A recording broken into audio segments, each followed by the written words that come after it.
KBS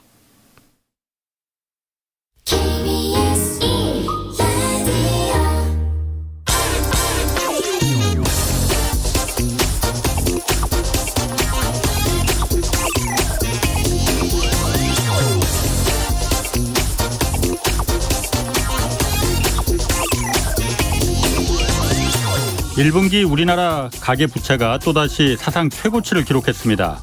1,765조 원입니다. 이 빚의 규모도 문제지만 지금 이 증가 속도가 너무나 빠릅니다. 지난해에 비해서 9.5%가 증가했는데 금융위원회가 관리 목표로 삼고 있는 이 증가율이 한 5% 정도니까 거의 2배에 달하는 정말 무서운 속도입니다.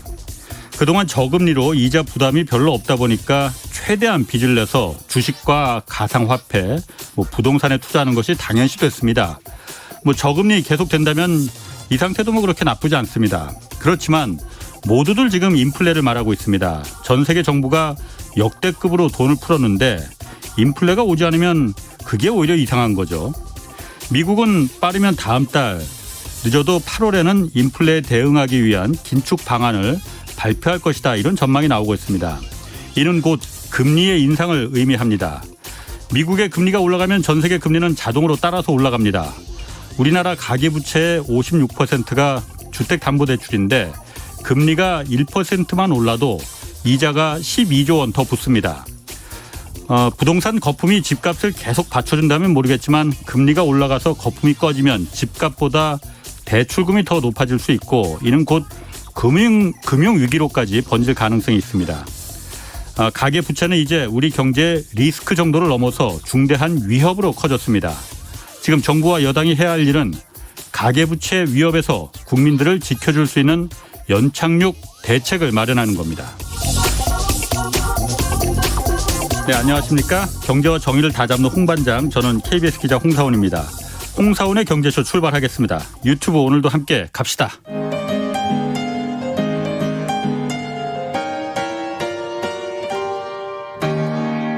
경제방송 많으면 많을수록 아무거나 들으시면 큰일 납니다. 홍사훈의 경제쇼를 전적으로 믿으세요.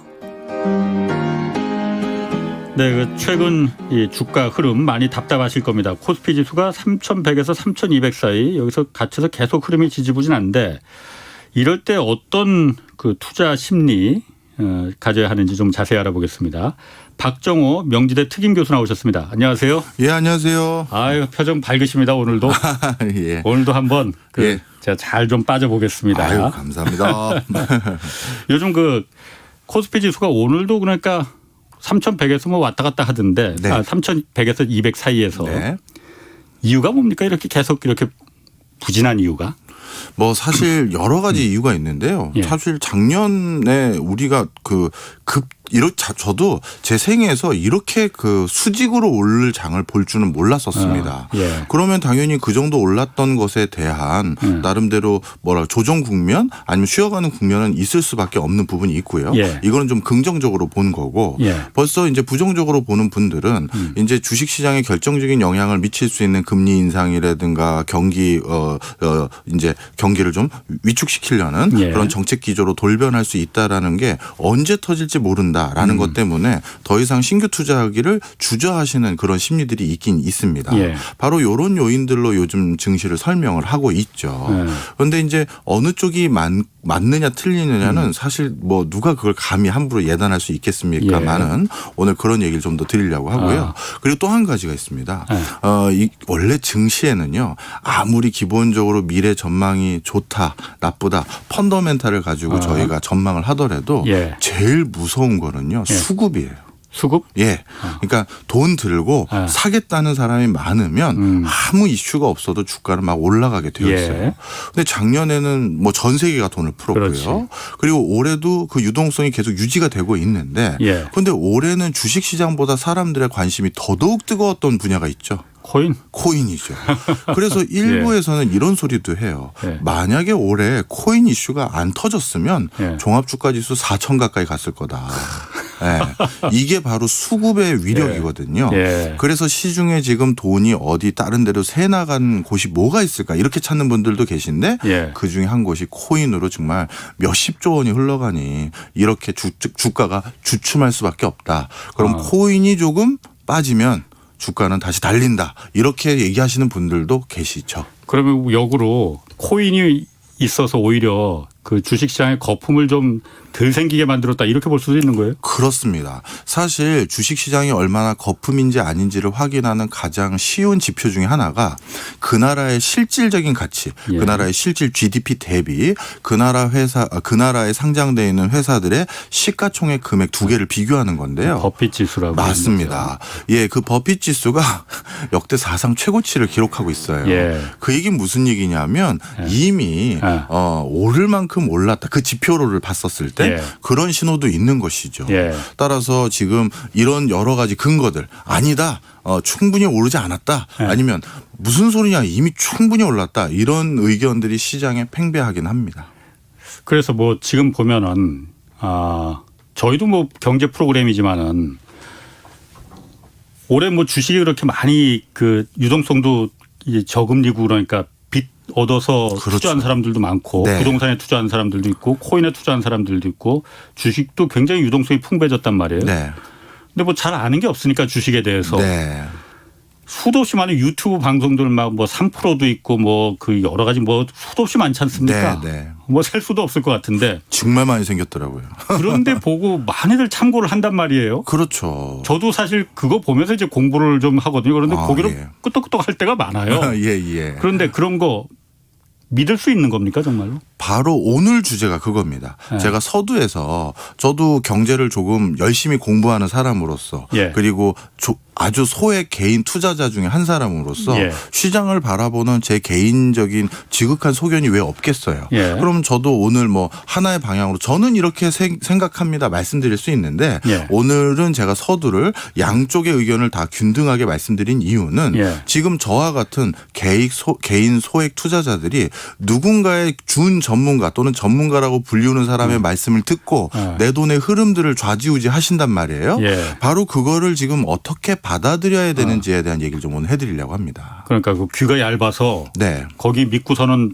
들어가는 분들도 많고 사실 그런데 지금까지는 주가가 계속 이렇게 막 뭐 폭풍 성장이었으니까. 그렇죠. 바로 그게 첫 번째인데요. 저게 맞나 보다 다 하거든요. 그렇죠. 지금은 대세가 상승이니까 뭘 얘기해도 다 올랐거든요. 네. 야, 저분이 정확하네. 저분의 말씀을 따르면 되네. 이렇게 되는 경우가 많았죠. 예. 그런데 지금 이제 슬슬 한두 달 아니면 세네 달 봤더니 그렇지가 않단 말이에요. 그러니까 이제 여기 기웃 저기 기웃 저 사람이 이제 옛날 같지 않은데 하면서 다른 걸 자꾸 참고하는데 이렇게 그리고 작년 대비 올해 주식을 이제 처음 하시는 분들이 대거 들어왔단 말이에요. 예. 사실 이런 분들의 주머니를 털려고 나쁜 짓 하는 분들도 개 중에는 있거든요. 예. 그러다 보니까 오늘은 그 얘기를 좀 드리려고 합니다. 한번 좀 그 유튜브부터 먼저 수도 없이 많은데 그 괜찮은 건지 제가 귀를 쫑긋 한번 세우고 좀 들어볼 테니까 한번 해보시죠. 예, 알겠습니다. 지금 이제 유튜브에서 어떤 일들이 일어나냐 하면요. 예. 어떤 그 전문가라고 하시는 분들이 나와서 얘기하는 것들이 있고 예. 또는 뭐 이제 기자, 이제 경제 전문 기자다라고 예. 해서 나와가지고 이제 경제를 전망하는 분들이 계십니다. 예. 자, 그런데 이 두 분 다 나름대로의 자기 입장이라는 게 있어요. 그걸 일단 이해하셔야 된다라는 입장. 거죠. 예. 일단 그 기자님도 분명 자신의 월급을 쪼개가지고 소액 투자는 하시는지 모르겠습니다만 예. 그 유튜브에 간간히 나오시는 그 기자님들 같은 경우도 자기 직업이 기자잖아요. 예. 그러면 오늘 뭐 우리 뭐 국장님은 더 잘 아시겠습니다만 언론사는 1일 1보라고 해서 하루에 하나의 기사거리를 일단 회사에 제출을 해야 되지 않습니까? 그렇지. 밥값은 해야지. 그럼요. 그게 기본이니까요. 예. 그러면 어떻게 되냐면 오늘 갑자기 장이 출렁거렸어요. 예. 그럼 이거 왜 이렇게 된 거지? 그 기사를 써야 되는데 예. 저도 경제 전문가라는 사람인데 예. 가끔 이제 저한테도 전화가 와요. 어떤 예. 기자님이. 예. 교수님 오늘 장은 왜 이런 거죠? 그런데 도저히 저라고 어떻게 매일매일 원인을 명쾌하게 알 수 있겠어요. 지나고 봤더니 그때 그건 그거였구나 이런 경우도 있겠죠. 예. 그러면 이제 저는 오늘은 뭔지 잘 모르겠어요. 이게 미국 뭐 저거인 것 같기도 하고 아니면 무슨 금융권의 이 제도 변경 이슈인 것 같기도 하고요. 막 하면 교수님마저도 이렇게 모호하게 말씀하시면 어떡해요 라는 거예요. 벌써 여러 군데 전화 돌려본 거죠. 네. 그리고 나서 그분의 입장은 뭐냐 하면 당연히 기사거리를 주려면 네. 기사의 결론이 뭔지 모르겠다. 이렇게 그러면 안 되잖아요. 그럼 혼나겠죠. 누군가에게. 그렇다면. 뭔지 날아가죠. 맞습니다. 그렇다면 누군가가 네. 그래도 전문가라는 분들 중에서 오늘 나는 이게 내가 보기엔 원인이라고 본다라는 확정적인 어떤 근거를 제시해 준 분의 인터뷰 내용을 수록해서 이번에 갑자기 주가가 이렇게 급락한 것은 이런 거로 전망된다. 전문가인 어느 대학 교수 누군가에 따르면 아니면 어느 애널리스트에 따르면 하면서 그분의 의견까지 첨부를 해서 기사를 마무리할 수밖에 없는 거죠. 예. 자, 그런데 그날 저한테 전화 주셨던 그 기자분은 정말 전화를 10통, 20통 가까이 돌리셨어요. 근데 아무도 오늘의 이 장하락의 원인을 모르겠다고 얘기한 거예요. 예. 그런데 딱 한 분, 극소수의 의견이라고 할 수 있는 그분만큼은 나는 이걸로 본다라는 그분의 의견이 기사를 마무리하는 데는 큰 도움이 됐겠지만 그게 전문가들의 중론은 아니었을 수도 있는 거죠. 일단 이 뭔 소리인지 이해하셨죠? 예, 예. 그래서 우리 어떻게 보면 주린이라고 불리우는 개인 소액 투자자들 분들 같은 경우는 예. 전문가들이 쓴 보고서라든가 이런 것들을 읽기는 솔직히 쉽진 않거든요. 뭐 읽어봐도 뭔 소리인지 잘 모르겠고. 그런 경우도 많고요. 그러니까 나름대로 경제를 잘 알고 계신 기자님들이 그 보고서 내용을 일부 하이라이트해서 쉽게 풀어주신 거로 상당히 많은 이해를 도모하십니다. 예. 그런 건 분명히 기자님들의 보도 내용이 도움이 되실 거예요. 예.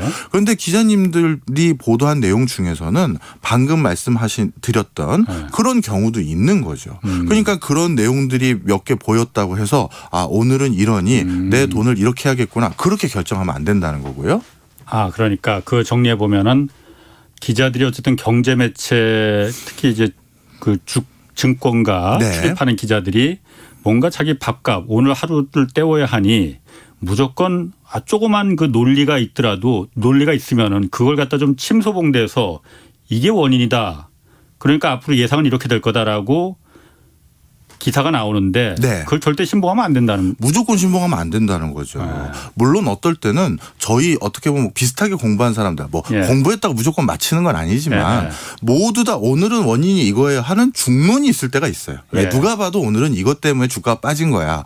그런 거는 그 기사가 그 누구의 의견은 그랬고 누구의 의견은 그랬다. 그거는 맞는 얘기지만 예. 기사 작성하는 과정을 우리가 알 수가 없잖아요. 예. 그러니 이게 진짜 어떻게든 결론을 좀 찾아야 되는 기자로서의 노고 때문에 만들어진 건지 예. 오늘은 다 이걸 원인으로 찾는지 그건 알 방법이 없다는 거죠. 일단 그걸 알고 읽어라라는 거고요. 예. 그다음 두 번째입니다. 그럼에도 불구하고 저도 기자님들이 워낙 이렇게 네트워크가 좋으시니까 가끔 저 말고 다른 사람들의 생각은 어떤지 궁금할 때 저도 참고를 합니다. 예. 보지 말라는 얘기가 아니에요. 예. 근데 참고를 할 때 힌트를 얻을 때도 있긴 있어요. 저도 예. 오랫동안 이제 투자를 한 사람으로서 예. 어떤 경우냐면 기자님도 객관성을 일부러 잃어버리고 싶은 기자님이 어디 있겠어요. 다 그 자기의 기사를 객관적으로 쓰고 싶은 거죠. 그런데 그 과정에서 예를 들어서 주가가 오른다 아니면 떨어진다 아니면 물가가 오른다 떨어진다라는 의견을 양쪽을 균형감 있게 달아가지고 그걸 다 모두 전달하고 싶은 그런 기사를 작성하려고 할 때 예. 가만히 보면 이럴 때가 있어요. 오른다라고 인터뷰해 주신 분은 뭐 전 금통위원이라든가 무슨 서울대 무슨 학장이라든가 뭐 이런 정도의 수준이 인터뷰를 해 주셨어요. 예. 그런데 떨어진다라는 인터뷰는 조금 표현이 결례된지는 모르겠습니다만 아주 작은 어떤 뭐랄까 투자자문 회사를 운영하는 대표 듣보잡. 듣보잡이라고 해도 되는지 모르겠습니다만 그런 분의 인터뷰가 찬반처럼 양쪽에 실려 있는 경우죠. 예. 이런 경우는 어떤 경우냐면 한쪽 의견을 찾기가 어려웠다는 반증이기도 해요. 그러니까 원래 인터뷰할 때 우리가 야당 대표 부르면 여당 대표 부르는 거고 그런 거 아니겠습니까? 그런데 그걸 못 찾아서 찾은 거죠. 이런 경우는 반대로 그 기사 내용을 보고 그 기자님은 어떻게든 균형감 있게 제시하려고 양쪽 의견을 들어보려고 했었으나 소수 의견을 찾기가 어려웠구나. 그럼 전문가들은 대부분 이쪽에 방점을 찍고 있었나 보구나. 이렇게 유추를 할 때도 있는 겁니다. 그런 경우에 제가 이렇게 저도 이제 이 취재를 많이 하다 보니까 네. 사실 취재라는 게 A라는 사람은 이렇게 말했고 B라는 사람은 이 사안에 대해서 이렇게 말했다라고 말하면은 그걸 그냥 뭐 흔히 말하듯이 기계적 중립으로 뭐 네. 이게 뭐 경제 문제뿐만이 아니고 모든 문제 기계적인 중립에서 A는 이렇게 말했고 B는 이렇게 말했다라고 하는 거는 그건 사실 취재가 아니죠. 예. 그건 누구나 다 할 수 있는 겁니다. A가 이렇게 말한 거와 B가 이렇게 이 주식시장에 떨어진 걸 보고 이렇게 말했던 논리가 누구 논리가 더 맞는 거냐. 누구 논리가 더 허점이 있고 누구 논리가 더 맞는 거냐를 취재해서 전달해 주는 게 바로 이 저널리즘이라는 거거든요. 맞습니다. 그런데 그거는 이제 우리 홍 기자님 정도 되는 레벨에서 그런 거고 네. 때로는 뭐 1일 1보 때문에 바빠서 그런지는 모르겠지만 열려서 끝내는 기사도 있거든요. 아시잖아요. 그냥 네. 양쪽 인터뷰 실어서 어거지로. 이렇게도 전망하시더라 예. 하면서 끝나는 것도 많거든요. 예. 특히 주식시장은 오전 오후 달라집니다. 예. 그런 상황에서 하나의 토픽을 가지고 쭉 오늘 하루 조사해서 마무리 치기란 사실은 쉽지 않은 것이죠. 예. 그렇군요. 자, 그래서 그런 언론사 출신의 분들도 이런 개인적인 고충들이 있다라는 걸 기억하셔야 예. 되고 두 번째 전문가분들을 좀 말씀드릴게요. 사실 요즘은 뭐 애널리스트라는 분들이 스타 아닌 스타가 돼버렸죠. 웬만한 연예인들 못지않게. 그런데 이 애널리스트 분들은 정말 어느 정도나 객관성을 유지하는 거냐. 그리고 이 애널리스트들하고 같이 여러 가지 그런 전문가들의 의견을 받아다가 전문적으로 투자를 하는 포트폴리오 매니저들 이런 분들도 얼마나 전문성이 있느냐 이걸 확인했던 아주 재밌는 여러 가지 그 연구 논문들이 있어서 좀 몇 가지 챙겨와 봤는데요. 예. 전문가도 일단 결론부터 말씀드리면 전문가도 사람이에요. 네, 다 지극히 개인적인 편향성과 아니면 감정적인 기저에 흔들릴 수밖에 없습니다. 그걸 물론 최대한 절제하려고 노력을 하죠. 그런데 어느 정도로 많이 흔들리냐 하면 오하이오 주립대학교의 허슬라이퍼라는 교수님께서 아주 재밌는 한번 주제를 선정을 해본 거예요. 햇볕과 주식 수익률 간의 상관관계를 한번 조사해 보자. 햇빛? 예, 햇빛. 그러니까 날씨 좋았을 때와 그 날씨가 좋은 게 주식 시장의 수익률하고 관계가 있을까? 그 뭔 상관이 있어요? 그렇잖아요. 일반적으로 그런 거죠. 근데 사람들이 실질적으로 주식 투자는 아니지만 날씨가 좋거나 계절적으로 좀 상쾌한 날일 때 소비 지출을 더 많이 한다라든지 즉흥적인 소비를 더 많이 한다라는 연구 논문들은 쌓이고 쌓여 있어요. 그래서 그렇다면 정말 내 금쪽 같은 돈도 이런 날씨와 같은 데 기분에 편향을 일으킬까? 이게 궁금했던 거예요. 이 연구자는. 그래서 이분은 어떻게 했느냐. 특정 한 해 연도에 날씨 좋은 것만을 비교하면 논문의 신뢰성이 많이 떨어지겠죠. 그래서 1982년부터 1997년까지 그럼 근 15년 가까이 되네요.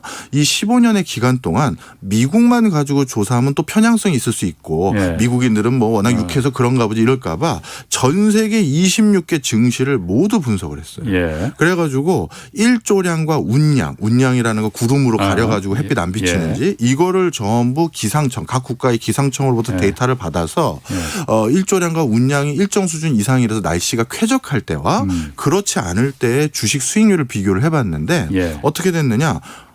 어떻게 되셨을 것 같습니까? 어떻게 됐을 것 같습니까? 난 상관없을 것 같은데 그거. 그게 날씨 비 올 때하고 그 주식 수익률하고 그 무슨 상관이 있어요? 결론은 차이가 커요. 그래요? 예, 날씨가 맑았을 때 평균 주식 수익률은 24.8%가 나왔고요. 그 기간 동안. 그리고 구름 졌던 날은 8.7%밖에 안 나왔어요. 꽤 나눠서 3배 차이가 나네. 그렇죠. 이유는 무슨 논리로?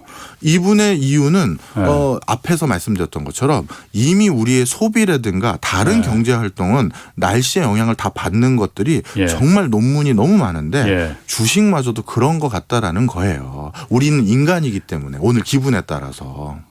제가 또 다른 연구들을 더 보여드릴게요. 안 믿는 눈치셔서. 아니 그냥 그거야 그냥. 그렇다는 거죠. 쉽게 얘기해서 전문가들조차도 오늘 기분에 따라서 그 긍정의 정보와 부정의 정보 중에서 어느 거에 방점을 더 찍을 수도 있다라는 얘기인 거예요. 그냥 그게 무슨 냉정하고 수치적인 접근만 해서 되는 게 아니라. 나는 또 그게 무슨 뭐 아주 굉장히 과학적인 논리가 있어갖고 그 들어가서 그럴듯하면 내가 노벨 경제학상 한번 추천해보면 어떨까 생각했는데. 이게 그만큼 주관적 편향성을 일으킨다라는 걸 보여주려는 거지. 자, 그다음 또 하나를 보여드릴게요. 크레이머 교수라고 또 다른 교수팀에서 이번엔 뭘 가지고 했냐면 이 연구를 보신 거죠. 예. 그래서 나는 좀 그런 방법론을 바꿔볼게. 예. 그래서 지구 북반구와 남반구는 계절이 반대잖아요. 예. 그래서 추분과 춘분을 기준으로 예. 그러니까 그 여름이라고 해야 되나 일조량이 좋을 때를 기준으로 예. 한쪽이 북반구가 일조량이 좋으면 남반구는 그 기간 동안 일조량이 나쁘겠죠. 예. 그거를 반반으로 나눠서 예. 역시 1982년부터 아. 2001년까지 과거 데이터가 있으니까 예. 그러한 시점을 기준으로 똑같이 반반 돈을 넣었을 때 거뒀을 수 있는 수익률을 과거 히스토리를 바탕으로 추정을 해봤더니 예. 반반 그냥 돈을 넣은 거예요. 그리고 북반구하고 남반구. 예, 날씨와 상관없이 그냥 반반 넣은 예. 거죠. 그랬더니만 계절과 상관없이 반반 넣었더니 평균 수익률이 13.1%가 나왔어요. 1982년부터 2001년까지 쭉 투자를 했다고 했었을 때. 그런데 이분은 반대로 한번 해본 거죠. 어떻게 했느냐. 해가 적게 드는 동네에 예. 더 많이 투자를 한 거예요. 예. 그러니까 남반구가 겨울이다라고 예. 하면 그때 돈의 대부분을 남반구에 투자하고 예. 북반구가 겨울이었던 그 6개월 기간 동안 북반구에다 또 투자를 하고 이렇게 한 거죠. 이거는 계속 반반 투자한 거랑 비교했었을 때 어떨 것 같으세요? 수익률이 떨어졌겠네. 앞에서 말한 거하고. 이게 참 어려운 부분이에요. 오히려 해가 적게 들었던 곳에서 수익률이 올랐어요. 그건 또 왜 그렇대 또. 참 이게 애매한 거죠. 그래서 예. 결론은 뭐냐 하면 예. 계절에도 영향을 받는다는 게 일단 결론인 거예요. 예. 날씨에도 계절이라기보다는. 그래서 일단 우리는 정말 오늘 하루 내 기분이 어떠냐에 따라서도 오늘 내가 점심값 낼게라는 것처럼 예. 주식도 그렇게 투자하는 부분이 분명히 있고 예. 그건 전문가들도 포함되어 있다. 그러니까 어떤 그 주식을 투자할 때 저 기업이 어떤 실적이나 분석 이런 거에 따르지 않고 그날의 기분 이런 거에 따라서도 많이 그러니까 그 투자하고 그 수익률이 거기도 그 팩터가 될 수 있다는 거예요, 그러면? 예, 그렇죠. 왜냐하면 그 전문가들이 그러면 전문적인 분석 내용을 안 본다는 게 아니라 예. 그 분석을 보면 긍정의 시그널로 작용하는 분석 내용도 있고 예. 부정의 시그널로 작용하는 분석 내용도 있을 거 아니에요. 예. 그걸 전부 양쪽을 리스트업 하겠죠. 예. 그런데 긍정이 압도적으로 많으면 당연히 베팅을 하시겠죠. 예. 그런데 요즘과 같은 박스권에서 긍정 부정이 굉장히 혼조할 때는 예. 진짜 다른 무언가가 어느 쪽에 방점을 찍게 되어 있는 경우가 많다라는 거예요. 네. 자, 그다음에 네. 그러면 또 하나만 더 하고 다른 얘기를 또 해드리겠습니다. 2005년도 월스트리트 저널에서 스탠퍼드 교수였던 바바 시부가 아주 재밌는 연구 논문을 발표했어요. 칼럼 형태로. 예. 내가 이런 연구했는데 월스트리트 저널에 소개해볼게 이렇게 발표한 이름이 건데. 바바 시부예요? 예, 바바 시부라는 분인데 뇌 손상 투자자에게 배우는 교훈. 이게 예. 논문의 주제였어요. 이분은 뇌가 여러 가지 이유로 인해서 손상돼서 예. 감정의 기복이 거의 없는 환자들을 따로 모으셨어요. 예. 그래서 그분들을 모아놓고 그분들에게 재밌는 실험을 한번 해본 겁니다. 예. 뭘 했냐면 아주 간단한 실험이었는데요. $20를 먼저 드렸어요. 예. $20를 드리고 동전 던지기를 해서 예. 당신이 이 동전 던지는 면을 맞추면 예. $2.5를 주고 틀리면 나에게 $1를 돌려주세요라는 거예요. 예. 그러면 예를 들어서 우리가 동전 던지기 게임이 페어하려면 앞면이 나오면 내가 $1 갖고 뒷면이 나오면 네가 $1 갖는 거야. 이러면 우리가 기대 수익률이 제로니까 예. 뭐 할지 안 할지는 뭐 고민해 보는 거잖아요. 예. 그런데 이 경우는 당신이 맞추면 $2.5를 주고 예. 당신이 틀리면 $1밖에 안 잃어버리니까 사실 안 해야죠. 해야 되는 바보가 거죠. 아니면 그 해야지 그걸 왜 안 해? 그런데 그런데 불특정 다수의 실험 참가자들에게 예. 정상인인 예. 뇌 손상이 없는 이분들에게 이 게임에 20번 동전 던지기 하는 이 게임에 참여하시겠습니까? 물어봤더니 예. 실제 20번 던지기에서 참여한 횟수는 57.6%밖에 안 돼요. 그런데 뇌 손상을 좀 당하셔서 감정의 기폭이 덜하신 분은 예. 참여율이 83.7%죠. 그리고 특히 정상인이 참여를 더 주저하게 된 것이 앞에 두 판 또는 세 판 내리 잃어버렸을 때예요. 예. 그랬을 때 갑자기 또 베팅을 하기를 주저한다는 거죠. 예. 이거는 수학적으로 통계적으로 안 할 이유가 없는 거거든요. 예. 그냥 앞에 거랑 무슨 관계가 있어요. 이번에 앞면이 나오든 뒷면이 나오는 게. 예. 그런데도 주저한다라는 거예요. 그냥 정상적인 감정이 있는 사람들은. 그래서 자신이 돈을 벌 수 있는 확률이 더 높음에도 불구하고 주저하더라라는 거죠. 따라서 감정이라는 게 멀쩡하게 보이는 수익을 우리가 얻지 못하게 만들 때도 많다라는 겁니다. 그러면 지금 말씀하신 그게 지금 우리가 처음에 제가 질문 드린 게 그거잖아요. 그러니까 유튜브 지금 그 주식 방송들 수도 없이 많은데 이거 믿고 들어가 이게 투자해도 되느냐? 왜냐하면 주식에 대해서 잘 모르니까. 네. 하나도 조금 전에 말씀하셨던 것처럼 그냥 운에 맡길 수 있고 그냥 뭐 날씨 좋아서 맡길 수 있고 이러니까 그거 믿지 말라 이걸 지금 말씀하시는 건가요? 좀 정리를 한번 해드릴게요. 일단 첫 번째로 말씀드렸던 건 우리가 거기서 말씀하시는 분들의 그 결론도 직업인으로서 결론이 조금 왜곡될 수 있다는 거 하나 기억하고 두 번째는 그런 수많은 유튜브 채널들을 여기저기 들으시잖아요. 그런데 들을 때 누구는 나쁜 얘기를 하기도 하고 누군 좋은 얘기를 하기도 하고 누군 삼성전자 주식 오릅니다 하기도 하고 누군 떨어집니다 하기도 하는데 그 두 가지 정보 중에서 내가 받아들이는 게 오늘 날씨 탓도 있고 내 기분 탓도 있고 바로 우연치 않게 전날 전전날 내가 손절을 해가지고 지금 중요하게 좋은 호재를 말해주고 있는데도 내가 그걸 놓칠 수도 있다라는 거죠. 그러니 이게 유튜브 방송 자체에서 나름대로 정보 자체가 부실한 경우도 있지만 받아들이는 사람의 입장도 그것도 있고 근데 이거는 개인 소액 투자자들만 이런 편향성이 있는 게 아니라 누구도 있다? 전문가들도 있다라는 거예요. 그렇군요. 네. 지금 뭐 여러 가지 지금 그 댓글하고 그 문자들이 많이 왔습니다. 네. 그 2329님이 인간이 하는 모든 일은 감정의 영향을 받습니다. 날씨에 따라 논문 통과율, 회의의 안건 통과율 이게 다 다릅니다. 이렇게 그렇죠. 이런 의견도 주셨고 396 하나님도 날씨가 상쾌하고 좋은 날은 왠지 주식이 오를 것 같고 우중충한 날은 기분이 다운돼서 이제 주식이 내릴 것 같은 느낌이던데 제 생각이 틀린 게 아니었네요. 맞습니다. 지금 말씀하신 그런 얘기네. 네, 말씀하십시오. 네, 조금 더 몇 가지 얘기를 해드릴게요. 요즘 그래서 제가 오늘 주제는 그거예요.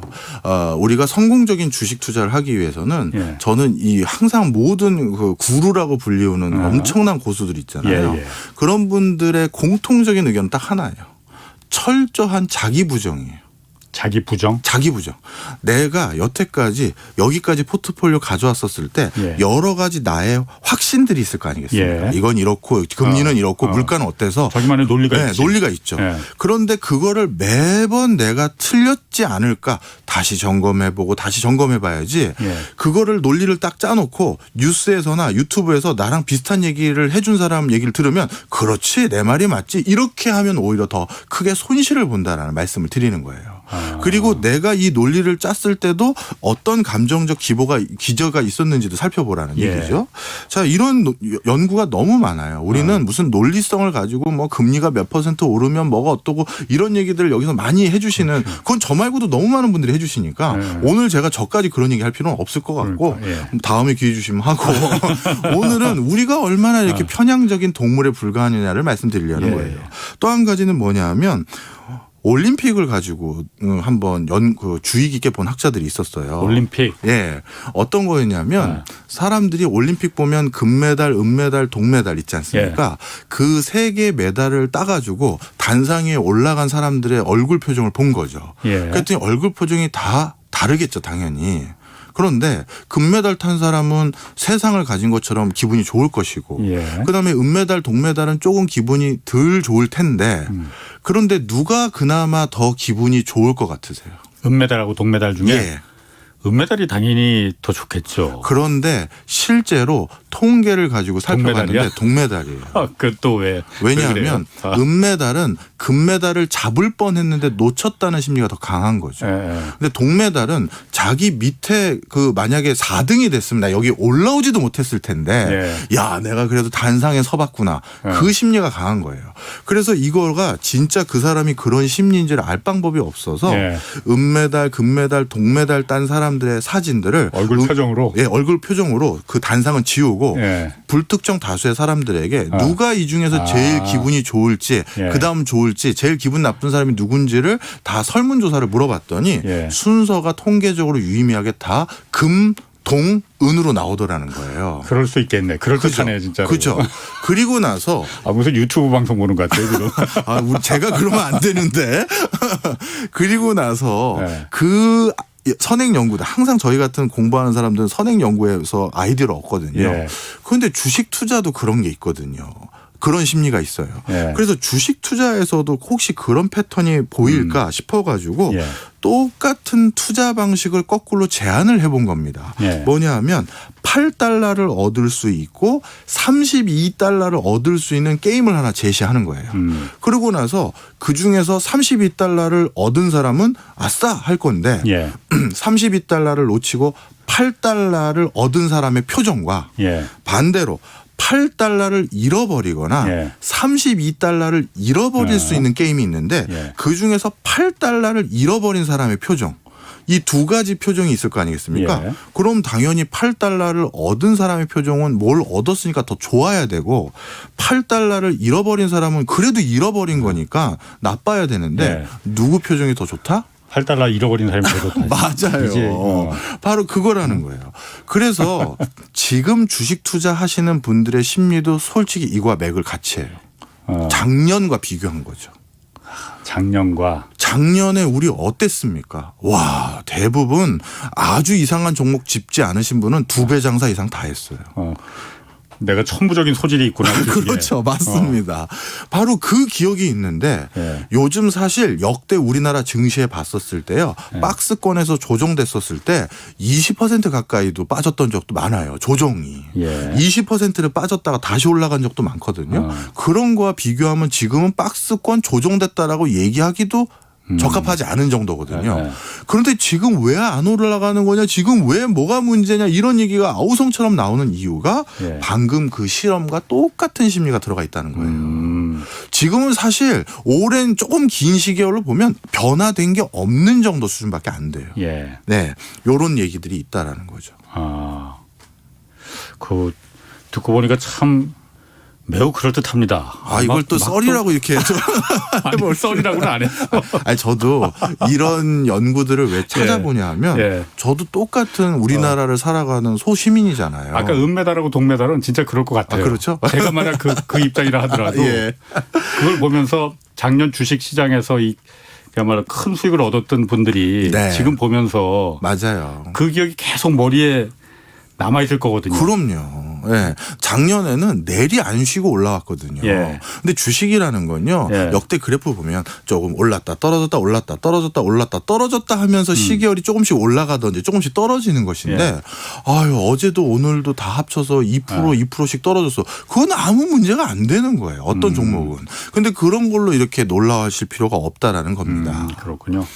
그러면은 여기 그 댓글들 올라온 거랑 좀 잠깐 좀 네네. 보면은 최 회장님이 그런 의견도 주셨어요. 주식뿐 아니라 삶도 그렇습니다. 마음 푹 놓고 사는 삶이 쉽지 않아요. 이런 철학적인 그 댓글을 좀 올려주셨고, 헤이든 님이, 이분은 이제 저희 댓글에 많이 올려주시는 분인데, 보다 개선된 AI가 투자를 대신해 주기 시작하면 좀 이거 달라질라나요? 이런 얘기도 하셨고, 스윗밀크 님이, 이분은 딸기 농사 하시는 분인지 모르겠는데 내가 딸기 농사만 하려고 해도 이 사람이 이런 말 저 사람이 저런 말 조언을 정말 많이 합니다. 아까 말씀하신 대로 유튜브에 수도 없이 네. 많은 그런 그 신문 기사에 많은 기사들이 있지 않습니까? 뭐 그런 걸 좀 언급하신 것 같아요. 네. 자, 그러면은 어쨌든 그렇다 하더라도 작년에 그런 좋은 그 기억이 계속 뇌에 남아있다 하더라도 그 기억을 잊지 못하는 거는 뭐 당연한 거예요. 그렇죠. 그걸 뭐라고 할 수는 없는 거고. 예. 어쨌든 지금 조정이 계속되고 있는데 네. 이런 박스권 시기에 그럼 흔히 그 유발된다고 할까요? 어떤 투자 사람들이 일반적으로 뭐 실수하기 쉬운 그런 네. 투자 패턴 뭐 이런 게 있습니까? 있습니다. 거래량이 늘어나요. 거래량이? 예. 예를 들어서 자주 팔고 사고 이런 그렇죠. 마음이 그거 망하는 불안불안하니까 길인데. 네, 망하는 길이에요. 네. 그러면 누구만 돈 번다? 주식 제 증권사. 그렇죠. 증권사가 그래서 이것도 아주 재미있는 통계인데 박스권 장세에서 증권사의 회사의 이익률이 올라가요. 그러니까 삼성전자만 예를 든 겁니다. 일주일 사이에 삼성전자에서 무슨 일이 터져봤자 뭔 일이 터지겠습니까? 예. 근데 왜 일주일 사이에 두세 번을 사고 파는 거죠? 그 얘기를 드리고 싶은 거예요. 물론 스캘퍼라고 해서 단타 쳐가지고 수익률을 만드시는 그 투자 기법을 추종하시는 분이라면 그럴 수 있어요. 근데 평소에 박스권이 아니고 대세 상승이거나 아니면 대세 하락일 때는 한 번도 그렇게 빈번하게 매매 거래를 안 하셨던 분들도 박스권일 때는 마음이 막 왔다 갔다 하는 거예요. 지금이 마지막으로 팔 수 있는 기회일지도 몰라. 아니면 지금 괜히 팔았네 다시 사놓을 걸. 이런 것들 왔다 갔다 하는 패턴들이 생기는데 지금 그런 일들이 자꾸 일어나기 시작했습니다. 그러니까 그런 경우도 있다고 그러더라고요. 주식을 이제 계속 작년에 뭐 이렇게 해서 처음 해보는 분들이 그런 경험이 많이 있다고 뭐 얘기를 저도 들었어요. 수익이 굉장히 좋으니까 그때 큰 수익을 벌었어. 그러다가 지금 주식을 안 하고 있으면은 그리고 계속 이게 뭐 오르는 것도 아니고 내리는 것도 아니고 계속 이렇게 조정이 박스권에서 계속 가다 보면은 안 들어가면 불안한 거야 막. 중요한 말씀하셨어요. 맞습니다. 그 주식 우리는 전문 투자자가 아니거든요. 전문 투자자는 자기가 어떤 분기라든가 반년 동안의 수익률로 자기의 인사고가를 받아야 되기 때문에 안 들어가고 기다릴 수는 없어요. 그건 전문 투자자들인데 오랫동안 안 들어갈 수는 없는데 개인은 그렇지가 않거든요. 모르겠으면 그냥 현금화해서 들고 있으셔도 돼요. 그리고 내가 좀 더 확신 있는 좋은 어떤 장이 있을 때 아니면 종목이 있을 때 들어가시면 되는데 지금 우리 홍 기자님이 정확한 지적을 해주셨는데 안 사면 불안한 거예요. 그러니까 자꾸 쓸데없이 샀다고 확신도 없이 사니까 확신도 없을 때 또 빼는 거죠. 이제 이런 일들이 일어난다는 겁니다. 증권사만 돈 벌어주게. 네.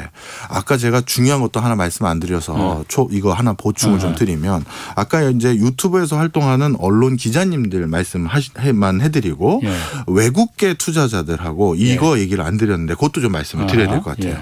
일단 요즘 저한테 가장 많이 물어보는 게 첫 번째 외국인들이 왜 팔았나요? 그거 중요하죠. 우리 개인들은 외국인들이 팔면 우리가 다시 올려놓고 그리고 외국인 또 팔고 그럼 우리가 또 돈 넣어놓고 그리고 외국인들은 왜 파는데요? 자 여러 가지 이유가 있을 텐데 그중에 오늘의 주제인 우리 개개인을 좀 돌아보자가 오늘의 주제지 않습니까?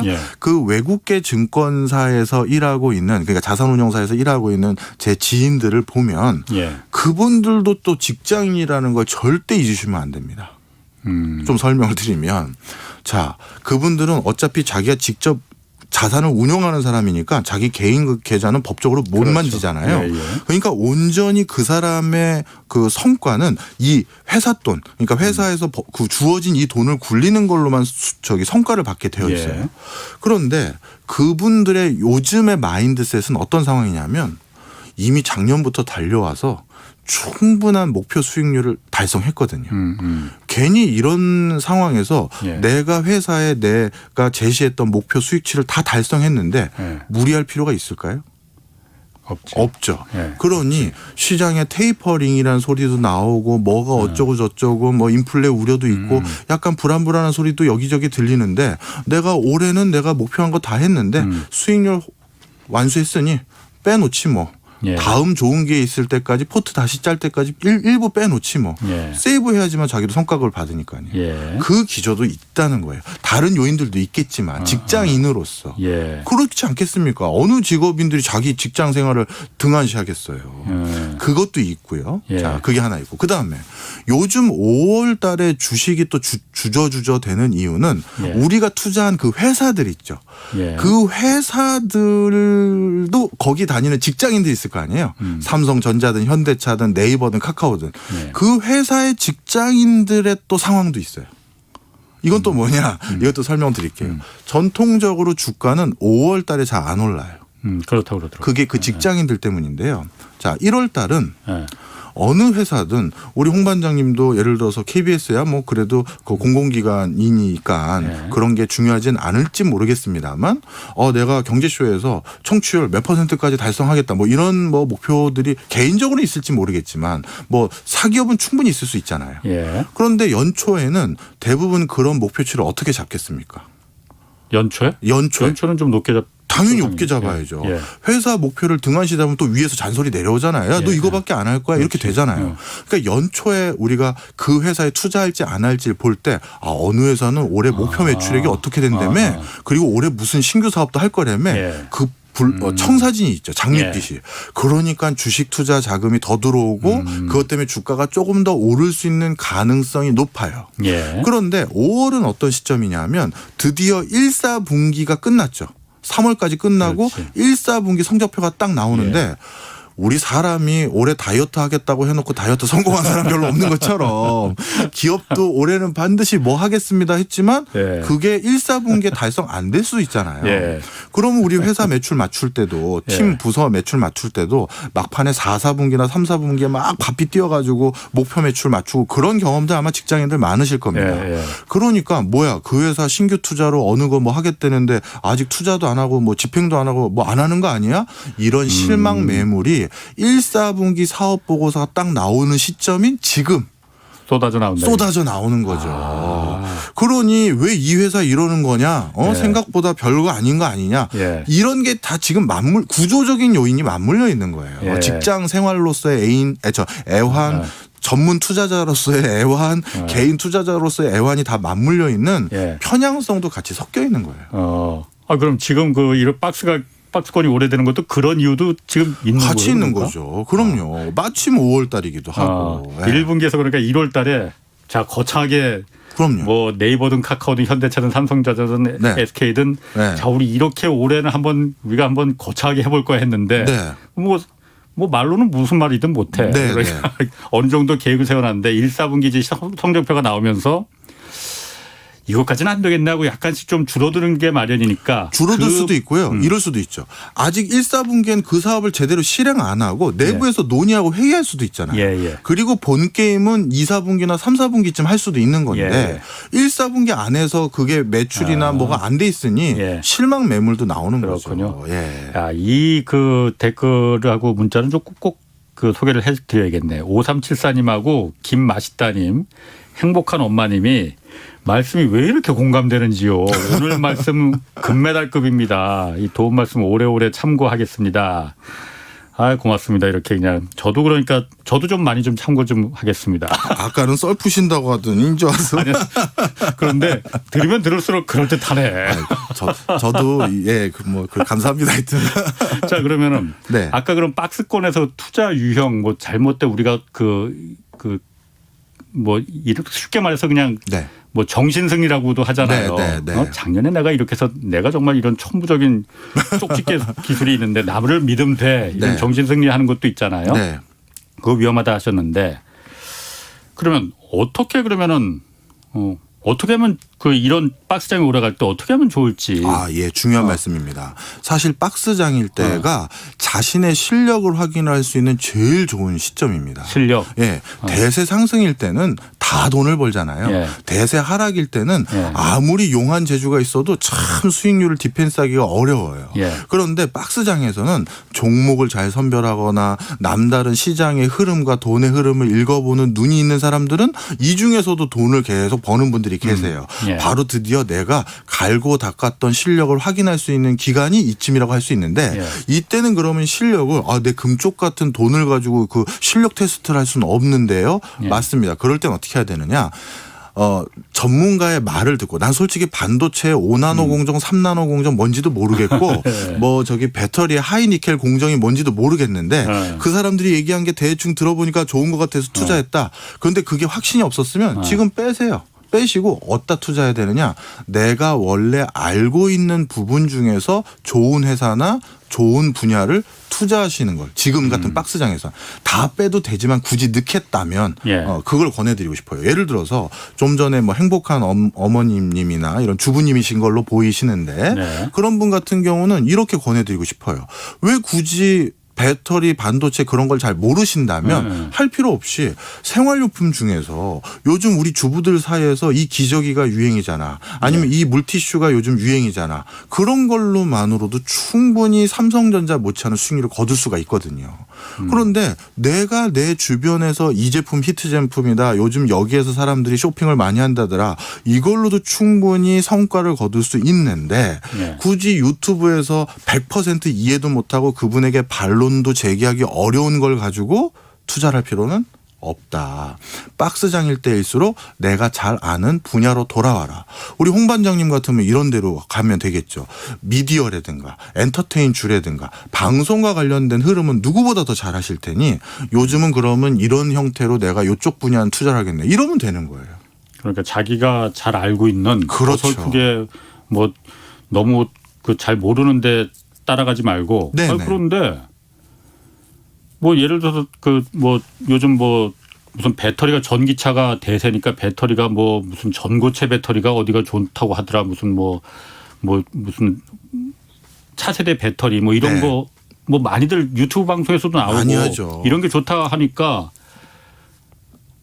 그런데 가잖아요, 사실. 그러면은 수익률이 내가 잘 알고 있는 그런 미디어 이런 쪽보다도 이런 쪽은 뭐 한 10% 뭐 5% 이러면 그쪽은 30% 40% 실제로 수익을 봤다는 사람들이 무지하게 많거든요. 맞죠. 정말 그럼 공허감이 생기는 거죠. 따라가야 되는데. 그런데 맞으니까 사람들이 다 절로 가는 거 아니냐. 예. 그런데 그 작년에 그렇게 고공행진했던 배터리 관련 주식 중에서 올해 얼마나 또 낙폭이 컸던 회사들도 많아요. 그러니까 30% 오를 수 있는 거는 30% 떨어질 수도 있는 거예요. 그래서 남이 30% 좀 수익을 거뒀다는 것만 또 쳐다보지 마시고 그런 것들을 좀 생각하셨으면 좋겠다는 거죠. 그래요. 그러면 제가 그거 물어볼게요. 그럼 박 교수님도 주식 많이 하시잖아요. 그러니까. 많이 하죠. 지금 이런 박스장 같은 경우에 박 교수님도 모든 걸 다 알지는 못할 거 아니에요. 그럼요. 맞습니다. 그럼 지금 말씀하신 대로 모르는 거 투자는 안 하고 그럼 내가 아는 것만 지금 투자합니까? 저는 그건 원칙입니다. 그리고 이게 제 투자 방법이 옳은 건 아닙니다. 그럼에도 불구하고 저를 바탕으로 투자를 한번 어떻게 하면 좋을지 한번 말씀드려보면 저는 아까 그 얘기하기 전에 3382님이 이런 의견 주셨어요. 교주님 말씀 같다고 자꾸 빠져든다고. 감사합니다. 저도 이분하고 동감입니다. 감사합니다. 말씀해 보세요. 저는 계좌를 2개를 가지고 있어요. 하나는 아까 배터리라든가 아니면 반도체 중에 일부 업종은 이게 지금 당장 뭐 일주일 한두 달에 희비로 웃고 울고 있는 게 아니라 미래의 큰 대세라고 하면 제가 쭉 들고 있어도 되는 거거든요. 수면제랑 같이 산다는. 그렇죠. 맞습니다. 그래서 일부러 증권사도 달리해요. 왜냐하면 한 계좌에서 그게 같이 섞여 있으면 자꾸 눈에 띄잖아요. 그러니까 이걸 또 팔고 싶어지고 사고 싶어지고 막 이런 욕구가 있거든요. 그러니까 증권사 계좌도 완전히 딸리해서 그거 괜찮네. 한쪽에 그냥 쭉쭉 묻어놔요. 마치 돈 좀 어서 뭐 강의 갔다 공돈 생겼다. 그럼 내가 그 회사 조금 더 주식 사놔야겠다. 요즘 떨어졌다는데 오히려 떨어졌을 때 더 사요. 왜? 나는 그거 5년 뒤에 팔 거니까. 아니면 10년 뒤까지 너무 오버한 거고 하여튼 적당할 때까지 들고 있을 거니까. 그거는 그렇게 해놓고 쳐다도 안 봅니다. 그다음에 저도 이렇게 방송도 하려고 하면 시장의 흐름도 알아야 되고 여러 가지 이유도 있고 또 개인적으로 이렇게 뭐라 할까요? 뭐 좀 옮겨가면서 또 주식 투자하는 재미도 있는 게 있거든요. 저는. 그래서 좀 매일은 아닌데 간간히 일주일에 한두 번씩이든 이렇게 팔고 사고 하는 그 종목들은 있어요. 그거는 또 다른 계좌에서 자주 보는 거죠. 어떤 게 더 많이 남았어요? 저 개인적으로요. 이게 또 재미있는데요. 오늘 이 제 개인 고해성사를 하는 기분이 드는데 주식은 또 이렇게 하시면 됩니다. 이건 저뿐만 아니라 주식 꽤나 했던 초절정 고수들이 다 똑같은 의견이에요. 10개 종목을 사잖아요. 그럼 10개가 다 오르는 고수 없어요. 그렇죠. 10개가 다 조금 따고 조금 잃고 왔다 갔다 하는데 하나가 빵 가는 겁니다. 그게 이 장투하는 데는 빵 가는 것들이 조금 더 많고요. 단타라고 표현하기는 제가 아주 단타는 아니라서 여기에도 똑같은 형태예요. 조금 뭐 몇 프로 이득, 몇 프로 손해 왔다 갔다 하다가 갑자기 뭐 중요한 걸 그 회사가 발표해서 그런 소문이 아니면 역시 이런 기저 때문에 결국 그 사업을 수주해왔구나. 이런 문제 확 올라가잖아요. 그런 형태로 또 일부 수익 실현하고 이런 형태지 어떻게 10개를 샀는데 10개가 다 오르겠어요. 저라고. 그렇군요. 6504님이 우리 남편 맨날 적으면서 공부 열심히 하는데 돈 버는 걸 못 봤어요. 공부하고 투자는 다른가 봐요. 이거 많거든요, 사실. 맞습니다. 공부 열심히들 하십니다. 아까 말씀한 대로 우리가 계속 말했던 유튜브 보고 하면서 그거하고 투자하고는 다르다는 거 느끼세요? 자, 이것도 이렇게 말씀드리고 싶습니다. 한 40초 남았어. 공부해서 얻을 수 있는 투자의 이점은 초과 수익을 거두는 게 아니라요. 손실이 점점 줄어들어요. 공부는 내 손실을 줄이는 것이지 수익을 늘리는 게 아니다. 이렇게 생각하시면 됩니다. 그러니까 버는 거는 그 도움이 못 될지 몰라도 손실 나는 건 도움이 될 수 있다. 네, 손실을 막는 건 도움이 됩니다. 그렇구나. 그러니까 그래서 이제 공부를 좀 주시게 돼서 그렇죠. 보고 나름대로 알겠습니다. 뭐 사실 저희 경제쇼에서도 제가 가끔 말씀드리지만은 뭐 이런 부분을 좀 투자 본인이 개인적으로 참고만 하는 거지. 뭐 박 교수님하고 다 알겠습니까? 그럼요. 알겠습니다. 박 교수님 오늘 못다한 얘기는 이번 주말 경제쇼 플러스에도 나오실 거니까 많이 기대해 주시고요. 오늘 여기서 마치겠습니다. 고맙습니다. 감사합니다. 네, 지금까지 경제와 정의를 다잡는 홍반장 홍사훈의 경제쇼였습니다. 투표는 헌법이 보장한 국민의 주권이에요. 제 민주주의 가치에는 좀 반하는 아니 그리고 성문법의 법과 양